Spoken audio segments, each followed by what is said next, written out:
Hello Pixel Enemy Revive, this is Phil, and I have some more bang average gameplay for you today. This is from Battlefield 3 Endgame Capture the Flag game type. Now, in this, I am playing as an engineer. I am using a Javelin, anti-tank mines, and a G53. Now, the reason I'm using the G53 is obviously for the assignment that's there, and the Javelins and anti-tank mines, again, for that assignment, because you have to destroy 20 vehicles. So this is actually my first ever round of Capture the Flag. So I do hope you enjoy the gameplay. I think it's okay. It's pretty good. There is an achievement in here and all sorts because it was kind of fun. Now, I haven't really been a massive fan of Capture the Flag in the past, but I thought that I would absolutely try this out on Battlefield, and I've been pleasantly surprised. It's been fantastic, and I hope you guys have been enjoying it as well. Let me know in the comments below what you think of this particular game mode, and whether or not you think this was worth the purchase of Endgame or Premium, or however you play it. So, what I was going to talk to you about today, Pixel Enemy Revive, is the fact that the CEO of EA, John Riccitiello, if I've pronounced that correctly, has resigned, and what that's going to mean for the future of EA and Battlefield itself. So, he's resigned because EA as a company has fallen short of profit expectations. Now, this is driven by a number of things. So, partly, obviously, there was this massive balls up recently with SimCity, where they decided that they didn't actually want PC players pirating games anymore, so you had to be connected to a server to play the game, and of course, the game was more successful than they originally anticipated. The servers weren't up to scratch, and there's been all sorts of problems with people trying to play the game and not being able to actually get online and fully function their city. So that's been something of an issue for them. There was obviously huge problems around the downloadable content with Mass Effect 3, where some people were actually being overcharged with it.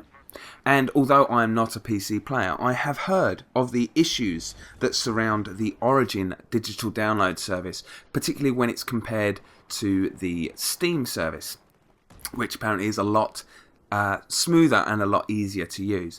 And then obviously with EA in recent months, they have had some major titles that they have invested in heavily that have massively bombed. And in this case, I'm talking about Medal of Honor Warfighter, and I'm talking about Crysis 3, that just haven't been as successful as was originally anticipated, were kind of rushed out to market, and have unfortunately then not been supported fully by EA, which has led to a kind of, I guess, an abuse of trust, really. So from my point of view as a gamer, I've bought both those games, and I've not been incredibly impressed with how they've dealt with that in particular. So, you know, they've had some massive public relations disasters, but by the same token, EA is a vast company. I mean, in 2005, at one point, their shares were trading at $70 a share. They're not now. They're about 30% down on that.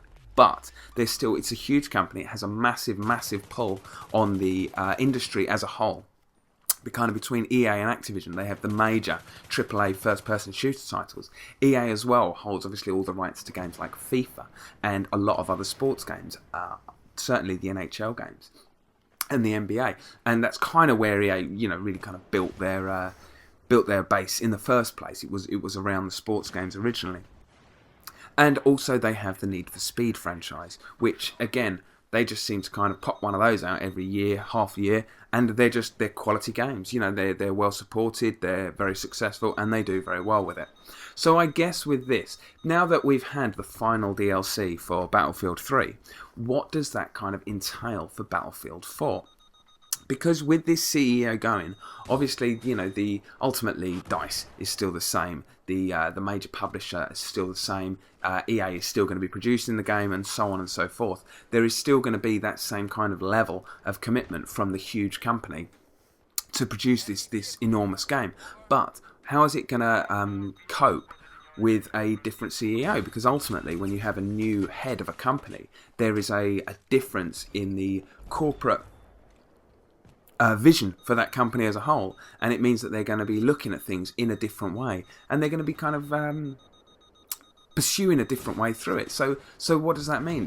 Does it mean that Battlefield 4, which has been ultimately by now is pretty much going to be fully produced. Okay, it just is. It's going to be, the coding is pretty much going to be there. That if they've got enough now that they're going to be releasing gameplay and trailers on the 27th of March, which we understand is true, then how is that going to be dealt with under a new vision? Is there going to be a massively different way of us playing with DLCs? Are we going to only be able to play with it when we are linked to the internet to stop any kind of piracy?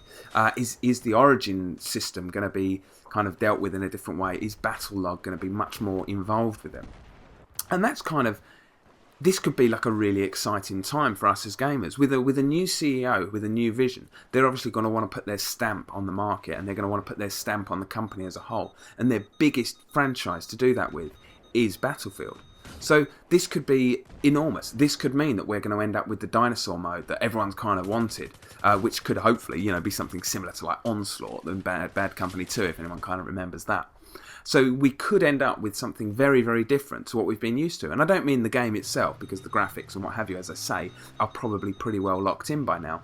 I mean in terms of like our overall experience as consumers after the game is out. So this could mean that you have to become a premium player if you want to download any of the DLCs. It could mean that they're going to bring out new DLCs every 2 months, but each DLC is only going to be one map, for example, or a slightly different game mode. There could be all sorts of different ways, because the new CEO, whoever that may be, because ultimately at the moment they only have a temporary CEO in place, the new CEO may have a completely different vision and be able to completely revolutionise our way of playing computer games. And this is exciting times, as I say, YouTube. I hope that you sort of feel the same way as me on this, because I think it could be genuinely tremendous. A new CEO on from a company like EA, which is not necessarily the best thought of in terms of their customer service. This could be a completely new way for them to do different things for us. So anyway, Pixel Enemy Revive, I hope you very much enjoyed this video. Let me know what you think. What differences in the corporate structure at EA? What's that going to do for us in terms of a Battlefield 4? In terms of future games, obviously Medal of Honor has been taken out of rotation now, but maybe that's something they're looking to bring back. Obviously, the guys from Infinity Ward, the original guys from Infinity Ward, work for EA now, and what possibly are they going to be bringing to the table now that there's a new head of the board there? So anyway, I hope you've enjoyed this video, Pixel Enemy Revive. Take care, good night, good afternoon, and good day.